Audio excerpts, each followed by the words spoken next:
نجلاء فتحي، الفنانة اللي أطلق عليها عبد الحليم اسم نجلاء. ليه سماها نجلاء وما سماهاش باسمها الأصلي؟ وإيه هو مشوار حياتها وإزاي بقت مشهورة؟ وإيه قصة نجاحها في الأفلام؟ كل ده هنشوفه في الفيديو. معاكم أمل في قناة أعز الناس، ما تنسوش اللايك والاشتراك، ويلا بينا يا أعز الناس عشان نشوف الفيديو.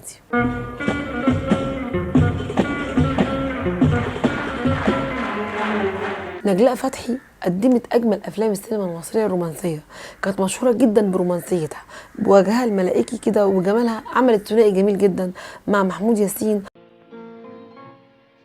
شفته لاول مره كان قاعد بيكتب، تملكني احساس غريب معرفش ليه، ما عرفتش افسره.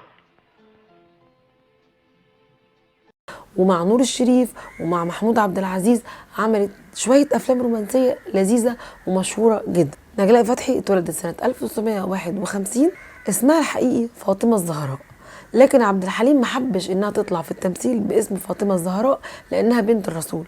قال لها لا، بلاش تطلعي باسم فاطمه الزهراء، سيبي الاسم ده ملوش علاقه بالتمثيل ويبقى اسمك اسم فني.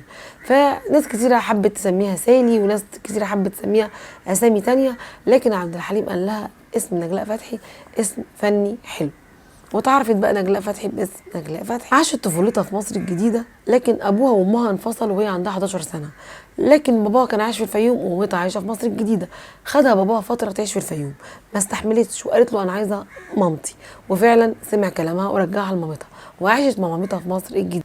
وهناك قابلت منتج في مصر الجديدة حب يعمل لها فيلم لما شاف وجهها ملائكي كده وشكلها تنفع للتمثيل، ويعني فيها كاريزما الفنانات بتاعت السينما كده، وحب انها تشاركه فيلم اسمه الاصدقاء الثلاثه.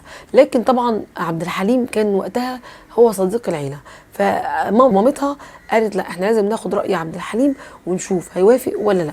فلما سالوا عبد الحليم قال لها تمام، خليها تعمل فيلم الاصدقاء الثلاثه، ولكن يا نجلاء ما تمضيش اي افلام لان انا بحضر لفيلم كبير جدا غنائي وعايزك تكوني انت البطله فيه.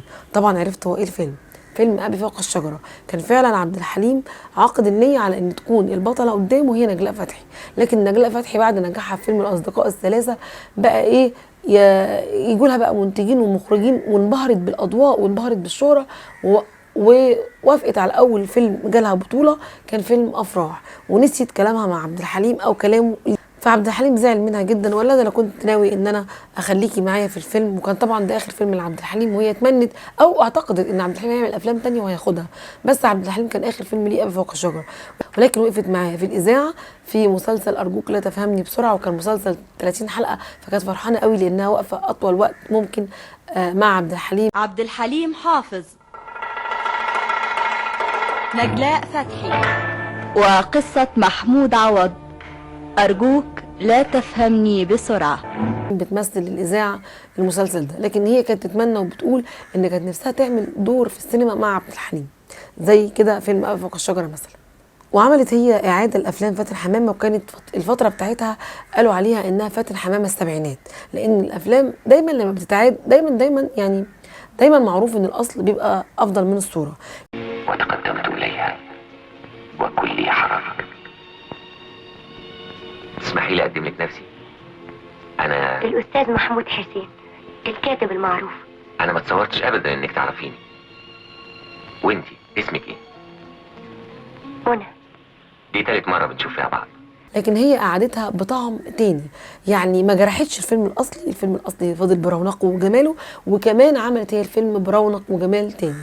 فيلم اسكوريني كان اسمه بين الأطلال وحب وكبرياء، عملته فاتن حمامة ويحيى شاهين، هي عادته مع محمود ياسين، وكونت بقى الثنائيات اللي قلنا عليها، وكانت افلامها كلها ناجحه. وكانت بعد كده حتى رشدي اباظه كان بيحبها وقال لها انا لازم اعمل معاكي افلام، وكان محمود عبد العزيز كمان عملت افلام عفوا ايها القانون، وعملت فيلم المراه الحديديه، وعفوا ايها القانون ده غير حاجات كتيره في القانون لصالح المراه، وحصلت بقى على جوائز كتيره جدا خلال مشوارها الفني، لكن اخر فيلمين ما نجحوش قوي، وعشان كده حتى هي ابتعدت عن الاضواء، حبت انها تظهر بالصوره اللائقه ليها. كانوا الفيلمين دول كان فيلم بطل من الجنوب وكونشيرتو درب السعاده، ما نجحوش الافلام دي، وقفت عن التمثيل واعتزلت الفن تماما، وهي عايشه الى يومنا هذا ربنا يديها الصحه والعافيه. كانت زيجتها المعروفه اتجوزت 4 مرات. اول مره كان احسان عبد القدوس، وكانت قصه حب بينهم، بس كانت صغيره في السن، وكان والدها ومامتها معارضين الجوازه دي، لكن اتجوزته سرا، وبعد كده اعلنوا الجواز ده. ده كان احسان عبد القدوس. بعد كده اتزوجت من سيف ابو النجا اللي هو شقيق خالد ابو النجا، وكان معاه وكان ظاهر ليه في الفيلم الوحيد فيلم امبراطوريه ميم، وكانوا الناس فاكرينه ان هو خالد ابو النجا، لكن هو لا.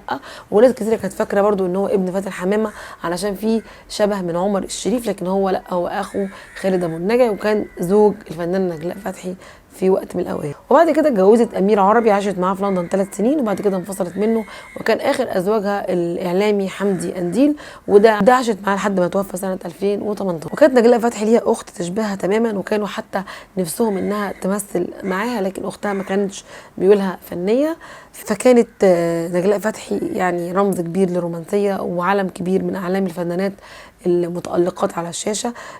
فنانات السينما العربية ما تقلش عنهم أي حاجة، بالعكس هي أثبتت وجودها في السبعينات وفي الثمانينات، وربنا يبارك في صحتها وعمرها. وكان لقاءها بعبد الحليم في أرجوك لا تفهمني بسرعة كانت مسلسل ناجح في رمضان، لكن توقف فترة عشان كان في حرب، لكن كملوه بعد كده، ولحد الآن احنا بنسمعه لأنه مسلسل حلو جدا.